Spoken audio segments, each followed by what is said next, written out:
जिद्दू कृष्णमूर्ति। आज इन्हीं के बारे में थोड़ी चर्चा करने जा रही हूँ। जिद्दू को हम समकालीन भारतीय दार्शनिक के रूप में मानते हैं, लेकिन वास्तव में वे विश्व गुरु थे। इनका जन्म मद्रास, जिसे हम चेन्नई के नाम से जानते हैं, इसके पास मदनापल्ली नामक गांव में हुआ था। और जब ये लगभग 14 वर्ष के रहे होंगे, तब थियोसॉफिकल सोसाइटी की प्रेसिडेंट श्रीमती एनी बेसेंट इन्हें अपने साथ मद्रास लिवा लाईं, क्योंकि उनको जिद्दू कृष्णमूर्ति में भविष्य का वो मसीहा दिखाई दे रहा था जिसके आने की भविष्यवाणी थियोसॉफिकल सोसाइटी कर चुकी थी। इन्हीं जिद्दू कृष्णमूर्ति के बारे में एक बहुत पढ़ा लिखा उच्च शिक्षित वर्ग जानता है, लेकिन सामान्य भारतीय जनता को इन जिद्दू के बारे में कोई जानकारी खास नहीं है। मैं दर्शन शास्त्र के और बाकी अन्य जो लोग दर्शन जैसे विषयों में रुचि रखते हैं, उनके लिए जिद्दू कृष्णमूर्ति पर आज थोड़ी सी ये चर्चा करने जा रही हूँ। जे कृष्णमूर्ति ने अपने दर्शन का जो लक्ष्य निर्धारित किया था, वह था जनमानस को परंपरागत धार्मिक विश्वासों को अमान्य करने में सक्षम बनाना। इस आधार पर उनके दर्शन को हम क्रांति दर्शन कहते हैं। वे चाहते थे कि मानव यथार्थ से पलायन करके स्वयं मानव के द्वारा रचित मोक्ष आदि की विधियों की शरण में जाने से बचे और उसके आत्मविश्वास की परिपूर्ण परम धारणा विकसित हो। इस प्रकार यह कहने में कोई संकोच नहीं कि अपने दर्शन के माध्यम से जे कृष्णमूर्ति मानव के सामाजिक एवं आध्यात्मिक जीवन में क्रांति ले आना चाहते हैं। यह एक वह विलक्षण आध्यात्मिक क्रांति है जो धार्मिक मानव द्वारा रचित विधियों पर चलने से नहीं, बने बनाए मार्ग को अपनाने से नहीं, बल्कि आत्म परिवर्तन द्वारा ही लाई जा सकती है। इस आत्म परिवर्तन के संबंध में वे मानते पाए जाते हैं कि आत्म परिवर्तन के लिए आत्मबोध आवश्यक है, क्योंकि अपने आप को वास्तविक रूप में जाने बिना प्रभावी विचार असंभव है। तो प्रश्न उठना स्वाभाविक है कि यह आत्मबोध आखिर है क्या? उनके अनुसार आत्मबोध या आत्म साक्षात्कार मानव मस्तिष्क की एक वह सजग अवस्था है जो मनुष्य को उसके सारे के सारे पूर्वाग्रहों और पूर्व विश्वासों से पूरी तरह से मुक्त होने पर ही मिल सकती है, क्योंकि यह आदर्श एवं विश्वासी मनुष्य जीवन में उस आधार भूमि की रचना करते हैं जिसके कारण मानव किसी पदार्थ के वास्तविक अस्तित्व के ज्ञान से वंचित रह जाता है। उनका स्पष्ट मानना है कि आत्मबोध या कि आत्म साक्षात्कार एक अपरिमित, असीमित और कभी न समाप्त होने वाली एक सतत अनवरत प्रक्रिया है जो जीवन के मूल से जुड़ी हुई है। इसे सीखने, समझने, प्राप्त करने की कोई निर्धारित विधि नहीं है कि कोई गुरु अपने शिष्य को यह विधि सिखा समझा दे जिससे कि शिष्य को आत्म साक्षात्कार या कि आत्मबोध की प्राप्ति हो जाए। लगातार चुनौतियों और समस्याओं से आक्रांत मन इनसे बचाव के लिए ईश्वर की शरण ढूंढता है, उसकी गोद में परम आश्रय चाहता है, किंतु दुखों का तो कोई अंत दिखता ही नहीं। कोई भी ऐसी परम शक्ति मानव को नहीं दिखाई देती कि जहाँ पहुँचकर उसे उसके दुखों से पूर्ण मुक्ति मिल जाए। वह गुरुओं की शरण में जाता है। उसे लगता है कि जीवन संग्राम में ये जो गुरु हैं, ये गुरु उसे उबार लेंगे। वे गुरु जो अपने भक्तों के आश्रय ही पुष्पित पल्लवित हो रहे हैं।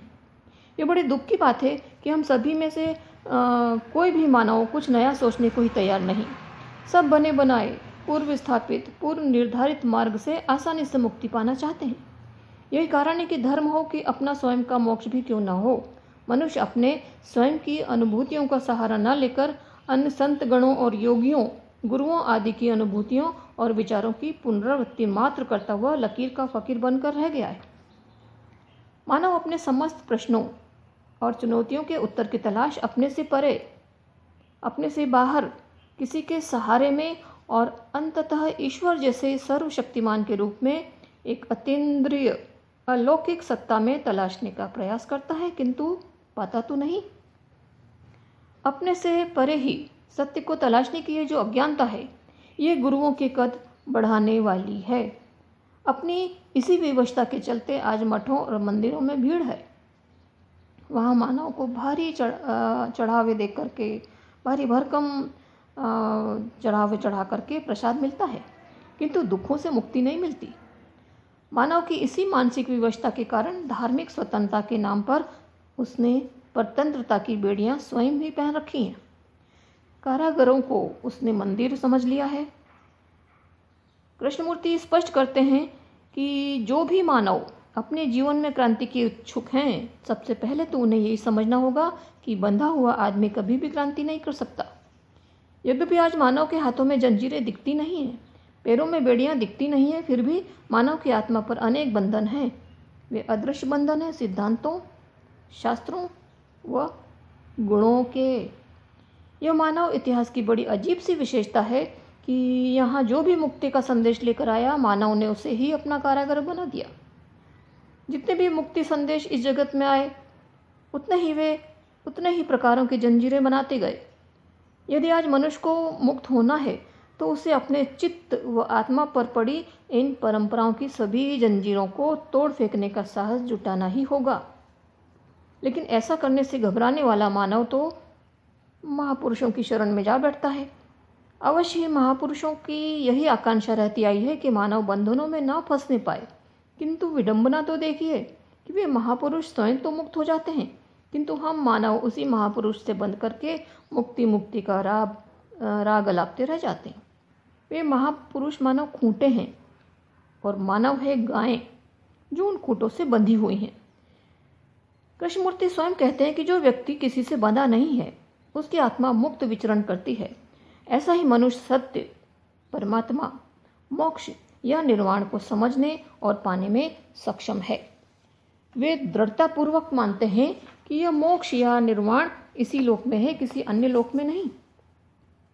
उनका मत है कि जीवन एक सर्वथा खुले आकाश की तरह है, जिस पर किसी महापुरुष के पग चिन्ह नहीं बनते।